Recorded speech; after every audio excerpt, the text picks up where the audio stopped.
welcome back to the Languages Pedagogy Podcast. Let me ask you something. Have you ever felt that learning a language suddenly became harder?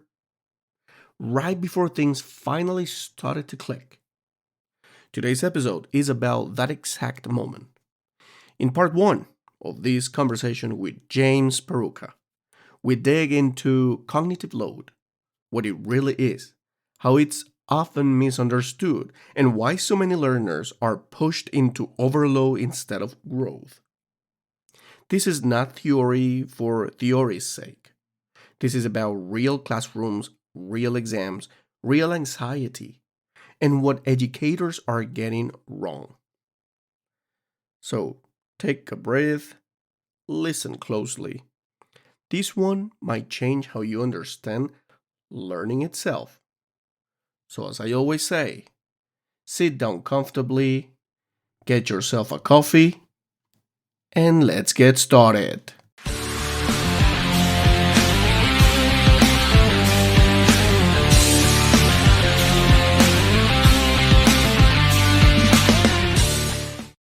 All right, now we have recording in progress. So, after 30 minutes of catching up, let's get started. Here we have again one of the greatest teacher, great person here talking to you has been really cool. Really chilling time, getting to know more facts about us and all this time that we haven't actually been able to talk. We have you again in the Languages Pedagogy Podcast. We had a great episode last time, and I still remember the number of listeners. It was crazy. I loved it. I don't know who has more followers, either me or you, but judging by that, definitely you. Crazy, man.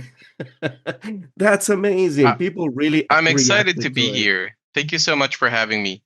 I James. believe the episode will be called also James. Just a quick note about that. James used to be my teacher name because Chinese people could not say the name, but my name is Renzo Perucca. I've actually started using that name again due to recent changes. Ooh, we're gonna start here. Something's coming. I'm gonna start doing this episode like the trailer or the teaser. So this part I'm gonna put him on the teaser there. New changes. New changes. Exciting changes. Yeah, it sounds a lot better then. So thank you very much, James, for being here. As I just told you the last time, this is your place. Every time that you would like to come and share a little bit of what you've actually learned throughout your years in teaching, it will be more than welcome. A lot of actually new teachers there. They're pretty excited about coming to this kind of crazy career, but also they don't want to actually just come and encounter, find something that it's a different reality. So I think this episode can help a little bit more. This podcast, I'm not going to lie, I haven't followed all the episodes, but what I really like is it's a great place for people to discuss theory and practice. Not everybody has the chance to talk to other teachers and be able to discuss what we have learned either in college or through training and see that applied into what we do every day. I think that's very valuable, and that's something that you can't see everywhere. So that's why I'm so happy to be here. And when you told me about the topic, I was like, I am so ready for this. And well, this time we're gonna have actually the two episodes, one audio episode and the video episode. So why don't we just give a warm welcome to this little companion that you have over there? That little girl. Introduce this her is maybe Meadow. to the people. This is Meadow. She's a Tian Yuan Chuan, which is a fancy word for a Chinese pastoral dog. She's a rescue. She's very smart. She loves chicken, and she's super chill. She's so chill. We let her free roam. She's properly trained. She communicates very well for a dog that is it trilingual? Doesn't barely barks, but she'll let us know when she wants to play or when she wants to go to the bathroom. So she understands Chinese, Spanish, and English. Well, Chinese people find it fascinating that she doesn't understand Chinese. So, like for example, they say "guo lai, guo lai, guo lai," and she's like, "Nah, brother, that's not my language." So, but if I say "come," then she'll come right away. It would be really And cool actually she, to know what she thinks when somebody just tells her "Kola, kola, kola." That was yeah, no, pretty and good. also she doesn't like people very much. She usually shies away from them, except for a few chosen ones. Mhm. But yeah, she's very well trained. That's pretty good. Pretty good. So, thank you very much, James, again for being here with us. Today's episode is embracing cognitive load, optimizing Mm. your brain for new languages. Hmm. What a topic. What a topic. Would you like to start saying something about it? Do you got any ideas about it to start with? So so again, the beautiful part about being able, go ahead, baby, go. The beautiful part about being able to discuss theory and practice is that many of us don't really know topic certain concepts about teaching, or I guess the psychological part of learning a language. We don't know it by Exactly. name. I spent many years without, let's say that I graduated, and then for 10, 12 years, I didn't really upgrade my learning styles except for a couple of TEFL courses, which are not, they're not that revealing. But when I started my master's program at UOP, I basically learned that a lot of what I knew by practice has a name. With cognitive load, it's difficult to put it into perspective, but basically it's how much effort it takes you to engage in a language. Or that's the what we're talking about today. Exactly. You got it. Exactly. You put them in a few words, the whole concept there. Exactly. This is one of the things that we're going to be talking today because I think it hits hard because right now the educational system, even though we're in different countries, we still actually get to know that the system is quite the same everywhere, and we have cognitive load pretty much now. Everything must be easy, instant gratification, and a whole bunch of things right now. Mm. And I think this is part of it as well. The psychological perspective behind also. Yeah, there might be. I mean, everything is connected, but I think one of the main issues is tolerance to frustration has a lot to do with it. Yes. Um, let's just give an example of this. So with cognitive load, when we talk about this, or how it impairs you when you're talking, there are internal factors, external factors that affect how you perform a task. So if this is like, for example, a Mhm. spoken test, or let's say an interview, depending on how important you see the task, will give you an extra load. So this actually becomes a burden. This becomes a burden on you at the moment in which you're speaking or you're doing a test. There are also external factors that could be, for example, how well designed is the test that you're taking, Exactly. or how easy is it to understand someone. As an anecdote, I remember taking the Cambridge Advanced English Examination, the CAE, CAE. on the last year, basically my last year in college, and Yeah. nobody took it seriously. Honestly, people were doing their thing. We were working on our thesis, but we had to take it. We didn't really have to have a good grade to graduate, but we had to take it. And I recall that for the most part, it wasn't that difficult, but I do recall that the listening section was some Irish lady Oh, talking about something that was beautiful. nobody's knowledge, basically. And it sounded like and in unison, everybody in the room, which was a big room full of a lot of people, they were like, "What?" Nobody could understand anything. That extra level of decoding somebody's accent, or in this case, because the I guess the speakers were not very good, they give you an extra load. That means it makes Yes. that task extra difficult. And that effort, that extra effort that you're putting into trying to decode this message, is what we call cognitive load. Exactly. Well, you got it. Yeah. And this is one of the things that I would like to add to what you're saying now, because not everybody actually know about this cognitive load. Not Mm, even some of the teachers, the new teachers especially, because some of them they actually say that cognitive load is the same as being weak or same as weakness. Okay. So, which actually I do not share that perception at all, but I've heard teachers saying that cognitive load is not it is a weakness.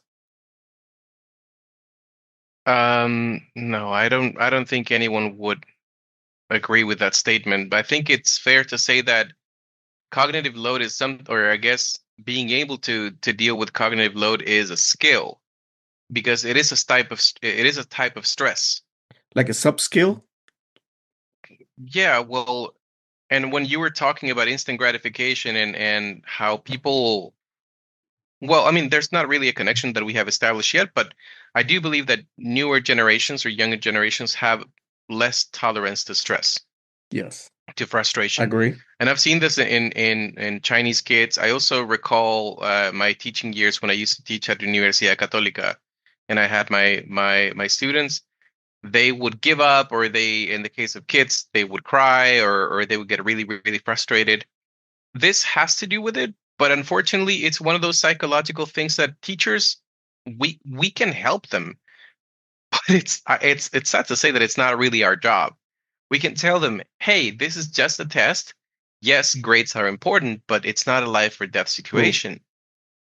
But it's diffusing a bomb. You can't be expected to understand that everybody has different levels of stress. You can have, I guess, that kind of vibe in your class to be disarming. True. That's the other point. I mean, I don't understand why right now the situation just takes us to a point where the psychological aspects are the main points right now. No, that reminds me of one of these. I don't know if you've heard about Ricky Gervais. He's got this Hmm. type of a Love stand-up him. comedy. Oh Oh, I man, love him. he was actually talking about a little bit about this in one of his stand-ups, and he says something like, "Everybody's ADHD. Everybody's doing this. Everybody has this. Everybody has this problem."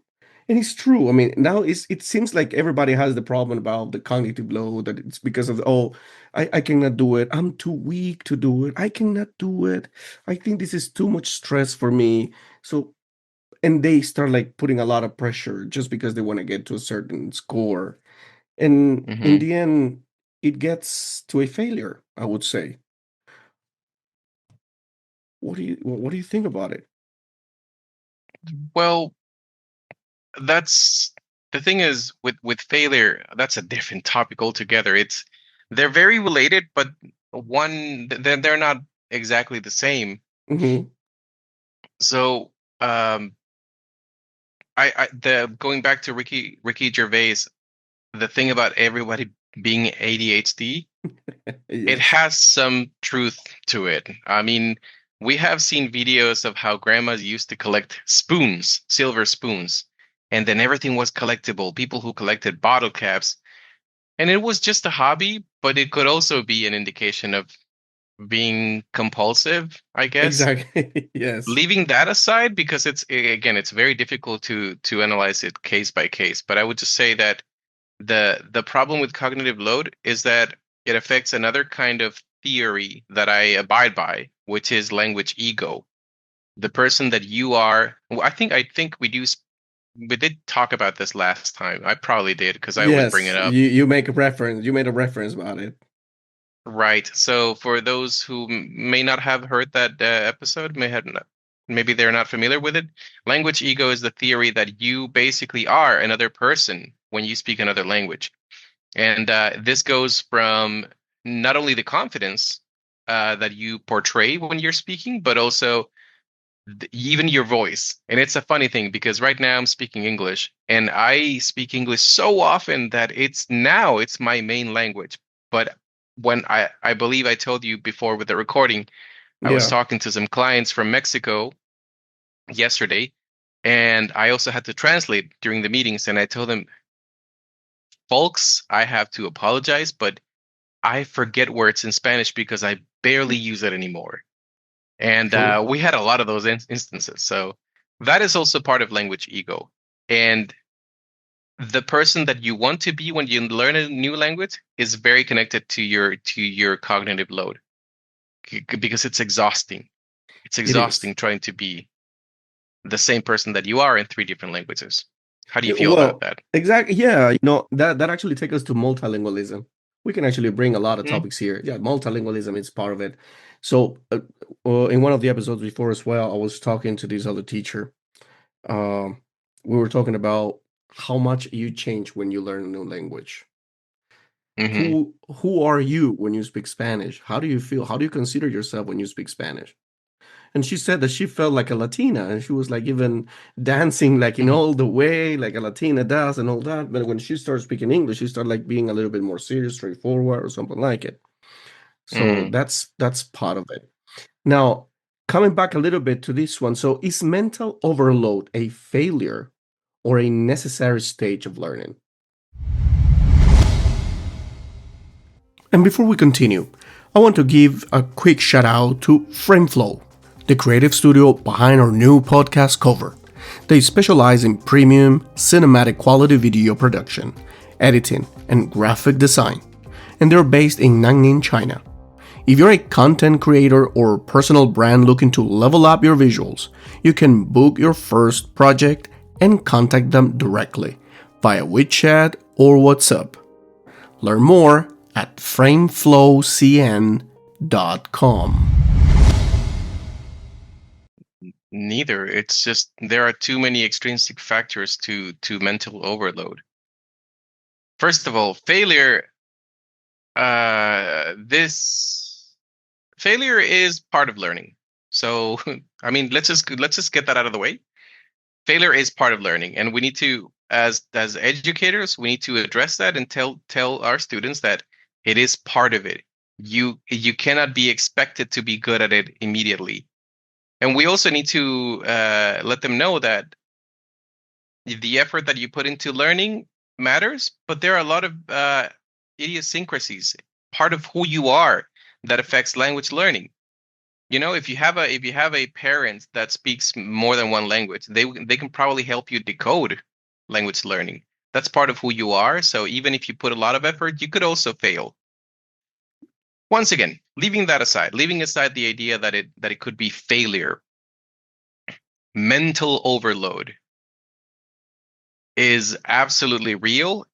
It happens a lot with code switch, which is when we change from one language to another. Like, for example, right now I'm Yes, speaking English, pero si cambio y me pongo a hablar español chileno, cambia la forma en la que yo hablo. It even the basically, sound. it just it changes. Yeah, for you, you're like, oh, I probably sound different. So it's an effort. It's an effort, and like many things that require a lot of effort, you can develop it. It becomes easier the more you do it. But at some point, if you had a rough morning, or if you didn't have your cup of coffee, or you've been in a meeting for 3 hours, or you've been teaching for 6 hours, switching that language or trying to speak the language that you want to speak will become much more difficult. Yeah. So learning feels hardest right before consolidation. Do you agree with that one? Once again, Learning feels hardest right before consolidation. and by consolidation, you mean? Consolidate what you're learning in that case, that you're learning that. Well, Consolidating the if you put that on language. a timeline, then um, depends. I don't necessarily see the connection between before consolidation. You're talking about cognitive load? Yes. Well, I guess I it think depends that's on one the of the kind of task facts. you're doing. That's one Uh, of the facts. Remember the book that I sent you today? Um, mhm. Before actually preparing this topic that I got a little bit I got really excited about this topic because I was actually reading that book. That book took Mhm. me to this part, and it says something like learning feels hardest right before consolidation. That is one of the phrases that I take from there. In this overload, in this mental overload. So what happens is it takes us actually to the psychological part. Hmm. You got the students who actually is struggling to learn something, but when it's easy to learn, they believe, okay, it's too easy, so okay, no mental overload. But that doesn't mean that the student is learning. That's why Okay. learning feels hardest right before consolidation. That means it takes us it takes us into a really hard part. I mean, it takes us a lot of effort to learn when it's very difficult. And that is when the learning or what you're learning is consolidating. In the end, it will stay with you longer. Okay. I see your learning theory and I raise you another learning theory. Mhm. What you're saying that it feels hardest right before consolidation. I cannot find the name for the theory, but basically, what you know in one language Mhm. is your comfort zone. Yeah. And then there's the I believe it's the anxiety zone. It's actually called anxiety zone. So Anxiety. Yeah. if you want to Google this later, if anyone wants to Google this later, remember comfort zone and anxiety zone in learning. Okay, just use those words and you'll get there because I don't remember the name of the theory, but it is very connected to what we're talking about because, like for example, in Chinese, I can handle a couple of conversations. It's very limited. But once again, if you take me fishing, my anxiety zone is going to spike up because I don't have the vocabulary for that.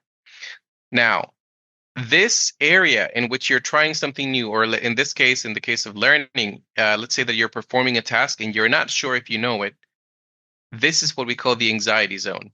That theory that I've forgotten the name, but basically it says that if you have an expert, uh, let's call it assistant, somebody who has that information who can help you, you can leave that anxiety zone.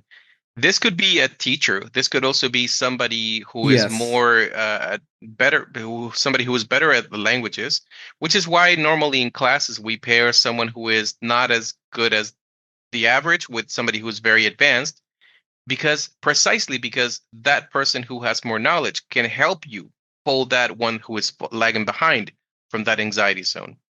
So it is connected to what you're saying in terms of like where exactly you feel the most stressed out. Exactly. But it is part of this. It is part of this cognitive load because whenever you have this pressure, this mental pressure, it actually takes you to that part. But when you don't have that effort, it's totally effortless. The learning that you think you're learning, but in the end, you're not learning. There's no cognitive overload there. So does Okay. that mean you will be learning? So if there's Oh, no cognitive overload, mhm. there's no learning because they're not the struggle part. Not Okay. sure I can agree with that. Not sure I can agree with that. I don't think cognitive load or overload is necessary to language learning. You can definitely learn with if something is relevant, something is difficult, but the idea of cognitive load theory is that there are internal and external factors, but I wouldn't necessarily say that these factors need to be present for you to be able to learn. But Then they again, the might theory become actually part that of I it. learned is about performance. Sorry, It might be actually part of it as well. Not how so? fully, but might be part of it. But how the because okay, so let me give you another part of cognitive load theory. Go ahead. Foreign language anxiety, Mhm. which is woven into what we already mentioned about language ego. When you learn another language, you are predisposed to feeling anxious, right? So True. these beliefs, these behaviors are related to language learning. Everything that you have, everything that you bring into learning a new language. So if a task requires listening or speaking, then you already have another load present in that task. But again, how or why would you say that that's that's necessary to learning. Because maybe when you learn more, maybe you learn more when you are on the brink of failure or not knowing. So you're like, no, hold on a second. If I put you just right against the wall, you start like thinking pretty fast what's going to be the next move. And that will internalize what you're learning. Maybe. I think what the connection that I could make is that, and this goes to both our students and ourselves, Yeah. whenever you struggle a lot with learning something and then you finally get it, that eureka moment, that Yeah, moment when you're exactly. like, oh, yes, now I get it, Yes. Eureka moment. those become absolute gold. Yeah. That I can absolutely agree. Eureka. Exactly. That's Hmm. what I just wanted to hear. Because that's the part of it. That's the eureka moment. To me, it's also the part of the learning where you really actually learn something, it will stay with you forever. That's the one that will stay in the long-term memory.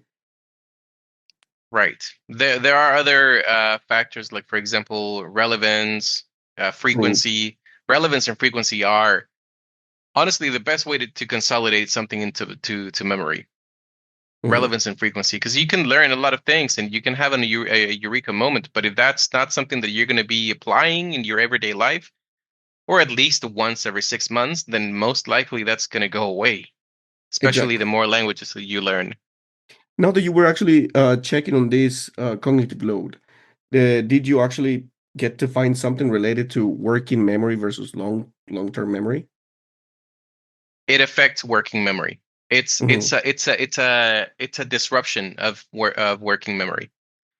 The amount of stress that you are put in when you're given a task that is difficult because it's poorly designed, or because it's difficult because, let's say, for example, the audio quality is not great, Yeah. your that stress interferes with your ability to recall information. That's what I found in the study. That's a really So good it's one. very interesting that uh if you want to look at, for example, the type of students that we have, at least in China, it's very normal that most of them are extremely uh, guided towards perfect accuracy with absolutely no fluency. So then you will have students who are like, my mm, home ha has Yeah. two dogs, and they will Yes. they will cook for hours to get that sentence. But then there are also students who prefer fluency over accuracy, and they will make a lot of mistakes, but that's kind of okay. That's also connected to this ability because they don't feel anxious. You Exactly. know, the ones that speak a lot and they speak very fast, they don't care about making mistakes. They are making Yeah. mistakes, but they're And they're also aware of communicating it. very well. Most likely, yeah, Yeah. I would say. Well, I like the example actually you're taking here about Chinese students because they must be the best example actually about cognitive overload. Yeah. Mm, They let's are a go there. great example. So we have these students actually in China where they have to sit down from like 7:30 a.m. in the morning until 11:30 p.m. That's the time Hmm. they're going to sleep. And they have this type of a problem that it's called mother. And they have to and they have to be Wow, like I didn't think you were gonna go there. man, it's reality. I say it's mother. Why is that? Why do I say that? Because mothers are the ones that actually made them get to the point of cognitive overload, and they don't care. You gotta just go and do what you gotta do, and that's it. Don't you agree with it? Unfortunately, look, as much as I want to avoid sexism in a conversation about research, my experience with students, mothers in China, let's just say the word smother, the S is silent. It's horrible. I have to apologize if that sounds horribly sexist, but once again, we're talking from experience. And I True. wanted to bring that up because precisely good intentions can lead to horrible situations. And I Definitely. want to talk about a student. I don't think she will be listening to this because she's Chinese, but I hope she does because she's a very interesting case in which her mom tried her best to challenge her to learn more. And she has succeeded tremendously. I actually did speak to her mom about this, and I told her, "Hey, a lot of parents are like you, and you're lucky that she was able to continue learning despite all the stress, Yeah. because many of them become absolutely petrified when they have to speak. Many of them, because of this extra load of stress, of foreign language anxiety, they refuse to speak. Yes. My student is doing amazingly. I see her every Saturday. Precisely because she's so shy, I have a colleague of mine join me in the class so she can be like just uh, between an assistant, and also she provides strategies on to how to decode English into Chinese. But it's True. mainly because she's also super shy. So if I have the class with her, she will most likely not speak as much as if she's with my coworker. Got it. Well, and it might sound bad, a little bit like extreme about the moms and all that. But what sounds extreme here might sound like a lot better in the other side of the world. Because on the other side of the world, we have totally the opposite. Okay, let's put a name to that. I mean, what would be the total opposite? It would be like hmm, too much psychology to cover up the failures of most of the students. And I gotta use the word failures. Oh man, I don't really want to focus on the failure, but because it's so personal, it's so so personal for me to be discussing something general, I but I mean, can talk about the cultural differences for sure it if you is want to part go of there. it. Yeah, I would argue that again, my problem is that I'm on this side of the world, so I have not seen what parenting looks like in my country. But I can take, for example, the I guess kind parenting that my sister is trying. My sister has two daughters, and it's going really well. Um, they understand consequences. I have yet to see how they would deal with a stressful situation, especially under cognitive load. yeah. I think they will because they're coming to China. I'm super excited. I'm really excited to see. You know what? I miss them. I don't get to see them very much. I did go to Chile a couple of years ago, but I'm very interested in seeing how they deal with everyday life on a psychological level. And I'm hoping that uh, they will do okay with stress because it's part of life. Yeah, definitely, definitely. It's totally different, and I'm actually bringing this not because I want to actually focus on on the bad things on the other side of the world, but definitely to put on a contrast what we have here in China and what we can actually have back in the West. Because yes, we have actually another extreme here, but of course we got the other extreme there. The extreme here, we just talk about it, and this overload, this cognitive overload, comes actually because of the pressure of parents, school, the system. So much pressure. I mean, yeah, parenting is one thing, and for those who may not be aware, the Gaokao is the university entrance examination in China, and it's extremely difficult. I am not sure if English is still part of it because there have been some changes recently. Not anymore, I heard. Okay, but even still, English is considered a 21st century skill or language, actually. So people are still investing a lot of money into learning English, which is why they are so academically oriented. And even though they don't have to do that in the Gaokao, they still have to learn it in schools, and it's very, very difficult for them because they have a lot of high expectations. Parents do, the system does. True. You could And not say the same about Chile. I don't want to dismiss anyone's efforts by saying this, but comparatively, it's not the same. It's just not. Definitely. I mean, what we're trying actually to say here, and I don't want to actually sound like we're being, I don't know, too negative or too competitive from one side to the other one, but it's actually just to put them into perspective. The differences in the educational system, in how actually education is actually seen in this side of the world, different from the other side. Not in the negative part saying, hey, they are bad and these ones are good. I mean, there's a difference in the system, but also there are a lot of things that are in common. We have in common. Just to keep it clear, because definitely there might be actually people who say, "Oh, this is too much. It's going too far." But no, it's not about that. Now, this part that I would like to ask about is the cognitive load theory. There's a division there. There's like it's divided into three parts, Mm, right? We have the intrinsic, the germane, and the extraneous, right? hmm Correct me if External, I'm. internal, and germane. Yeah, yeah. Germane is the one that is connected to language learning per se. Mm, got it. So, which one is the useful one? That it's like kind of the useful struggle, because I these would ones were argue like that task difficulty, bad instruction, and the other one would be the useful struggle. That's how I was I, actually just reading it. I don't remember pretty well.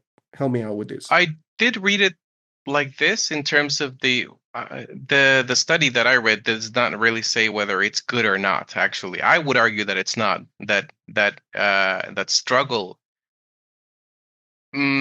is not necessary to language learning. I do think it makes moments of eureka moments more valuable and more memorable. But I would argue that the germane factor, because we talk about it, external, internal, and there's also germane. The That germane, the yeah. name is right.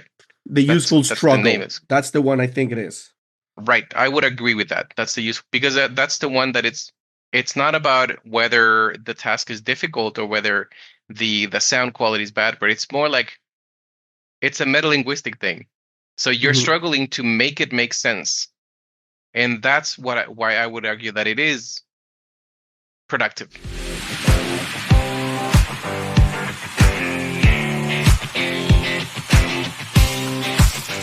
If this episode resonated, sit with it for a moment, because learning doesn't collapse, it consolidates.